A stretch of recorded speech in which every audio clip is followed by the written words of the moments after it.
Hi నమస్తే. ఈరోజు మనం పుదీనా చట్నీ ఎలా చేయాలో, కాకపోతే చిన్న ట్విస్ట్, టమాటోకు బదులుగా చింతపండు ట్రై చేసి చూడండి, చాలా బాగుంటుంది. ముందుగా ఒక ప్యాన్ తీసుకొని అందులో ఒక స్పూన్ జీలకర్రని మనం దూరగా వేయించుకోవాలి. అదే మాదిరిగా 2 స్పూన్ల నువ్వులు, జీలకర్ర 1 స్పూను, నువ్వులు 2 స్పూన్లు. ఇవి కొద్దిగా వేగిన తర్వాత పావు టీ స్పూను మెంతులు వేసి చల్లారనిచ్చుకుందాం. ఇది చల్లారేలోపు అదే ప్యాన్లో 2 స్పూన్ల ఆయిల్ వేసుకొని 5 నుంచి 6 నేను పచ్చిమిర్చి, ఇవి కారం ఎక్కువగా ఉంటుంది, సో ఈ పచ్చిమిర్చి వాడుతున్నాను. మీరు తెల్ల పచ్చిమిర్చిలు వాడితే ఇంకొద్దిగా ఎక్కువ వేసుకోండి.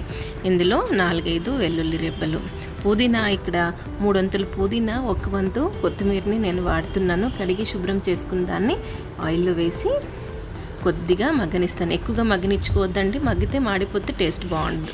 దూరగా దాని పచ్చివాసన పోయేంత వరకు వేంపుకోవాలి. ఇందులో కొద్దిగా పసుపు.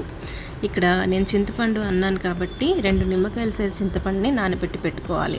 అది నానేలోపు మనం ముందుగా వేంపు పెట్టుకున్న దాన్ని పొడిగొట్టుకుందాం. ఈలోపు చల్లారిపోయిన పుదీనా పచ్చిమిర్చి మిశ్రమాన్ని మనం గ్రైండ్ చేసుకుందాం. పచ్చి చింతపండుని ఇందులో వేసి గ్రైండ్ చేసుకోవాలి. దీంట్లో ఈ నీళ్ళని మధ్య మధ్యలో మెదగడానికి వాడుకోవాలి. మనం ఉప్పు ఎక్కడ వేయలేదు, ఇక్కడ నేను గల్లుప్పు వాడుతున్నాను, 3/4 వాడాను స్పూన్కి. చూడండి, ఈ మాదిరిగా రుబ్బుకోవాలి, మరీ మెత్తగా రుబ్బుకుంటే బాగుండదు. ఇప్పుడు పోపు పెట్టుకుందాం. పోపుకి 2 టీ స్పూన్లు ఆయిల్, కొద్దిగా మినప్పప్పు, 1/2 టీ స్పూన్ జీలకర్ర, 1/2 టీ స్పూన్ ఆవాలు, 2-3 ఎండుమిరపకాయలు. ఇవి కొద్దిగా చిటపటలాడంగానే ఇక్కడ ఒక ఉల్లిపాయని లావు ముక్కలుగా కట్ చేసుకొని పెట్టుకొని ఆయిల్లో ఫ్రై చేస్తున్న. పచ్చిగా కూడా మీరు వేసుకోవచ్చు, ఇబ్బంది ఏమీ లేదు.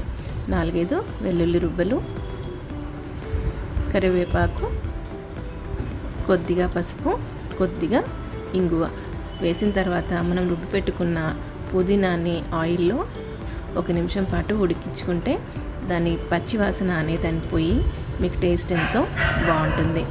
నేను చెప్పిన మాదిరిగా మీరు ట్రై చేసి పుదీనా చట్నీ మీకు ఎలా కుదిరిందో